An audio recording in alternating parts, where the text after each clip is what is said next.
Hello everyone, welcome to the Anoka-Hennepin Podcast Network. I'm Courtney Markison of the District's Communication and Public Relations Department. Minnesota, a land of many things including 10,000 lakes, roughly 20,000 black bears, and 39,000 students in the state's largest school district of Anoka-Hennepin.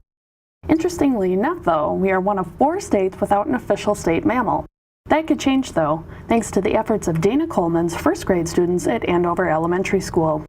Coleman students have been studying black bears for 2 years now through the North American Bear Center in Ely, Minnesota, and its Bears Den Cam. When the Den Cam is up and running, Coleman students check in on Lily and her cub Faith. Students talk about what the bears are doing through the day and then log their findings.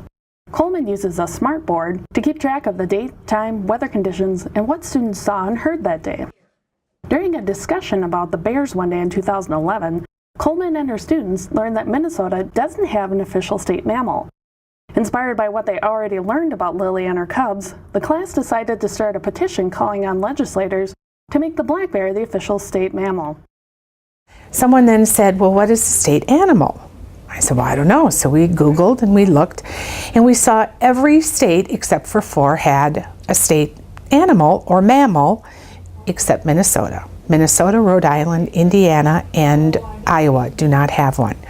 So the kids all looked at each other. It's kind of like they just stopped and looked at each other and they said, well, it should be the black bear. And I said, you're right, it should. Coleman's class was successful in getting their bill, authored by State Senator Michelle Benson, introduced in the 2012 legislative session. Prior to spring break, they received the exciting news that they had been granted a hearing on March 12, 2012 with a Senate committee. 2 of Coleman's current students testified at the hearing, which happened to be during spring break. Talk about dedication. And one student told the committee that he thinks the black bear should be selected as a state mammal because black bears eat blueberries, which tie into blueberry muffins, which, by the way, is Minnesota's official state muffin symbol. I am here to talk about our black bear state mammal bill. This is why I think the black bear should be a state mammal. They eat blueberries, and it's in the blueberry muffin.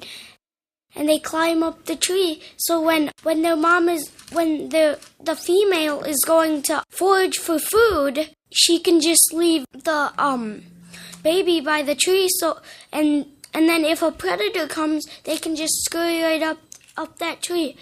Can you please pass this bill for my classmates, the state of Minnesota, and me? Thank you. The bill was passed by the Senate committee with a unanimous vote on March 12, and now it's headed to the Senate floor. It's only the first step in a long process of how a bill becomes a law, but it's certainly an exciting step for the students. If successful, Coleman students would become one of only a handful of schools in Minnesota who have helped name the state symbol, including Bayport and the Honeycrisp apple, Matamidi and the monarch butterfly, and Carleton students with the blueberry muffin. I think for me the biggest thing is that they learn that they have a voice, and their voice is powerful and their voice is meaningful. And if they learn that you use your voice, you can move mountains. You have to pick your battles, first of all, but when you have a passion, you can make anyone believe it when you believe it with all your heart, and these kids believe it with all their heart. Senator Barb Goodwin said at the hearing that student involvement in passing bills is a great learning opportunity. You know, I've been around here for a long time, and the other bills that we talked about, the blueberry muffin bill and so forth, have been just the best learning opportunity for kids in our system that I have ever seen. And I know Dana Coleman has been working really hard on this issue for a few years, so many of her first grade classes have benefited from learning about their government. And what a great deal that they can learn about their government very young age, so they're not intimidated by it, but they feel comfortable with it. And Coleman students are learning indeed. The engaging black bears are also incorporated into other subjects like reading and social studies. For example, students use weather temperature differences between Andover and the Bears Den in Ely to incorporate math and science. Students also wrote letters to legislators stating their case to make the black bear the official state mammal, which incorporates writing and composition. They are also learning the importance of natural resource preservation, so the black bears have a place to call home, nutrition and what kind of foods the black bears like to eat, fundraising, selling bear cards, stickers, and even wristbands at the school store. And they used the money that they raised to purchase food for the bears. And even life and death when Lily's other cubs, Jason and Hope, passed away in 2011. It was hard to kind of get them to bond as a group, and the bears totally made them. They were just a different group of kids by the end of the year.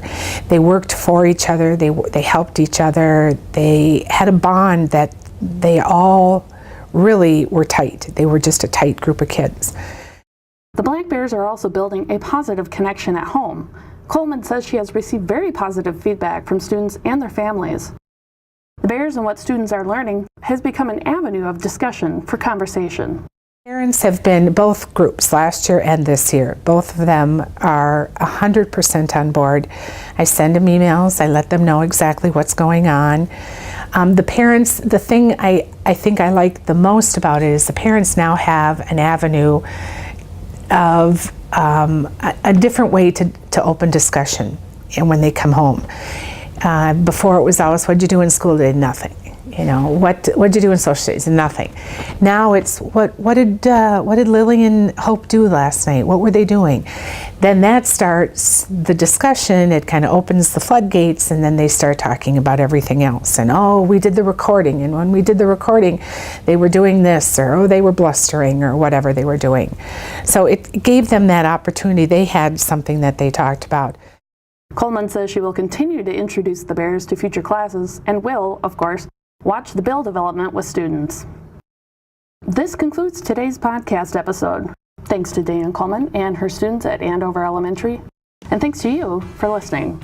Send us your comments on this episode to news@anoka.k12.mn.us.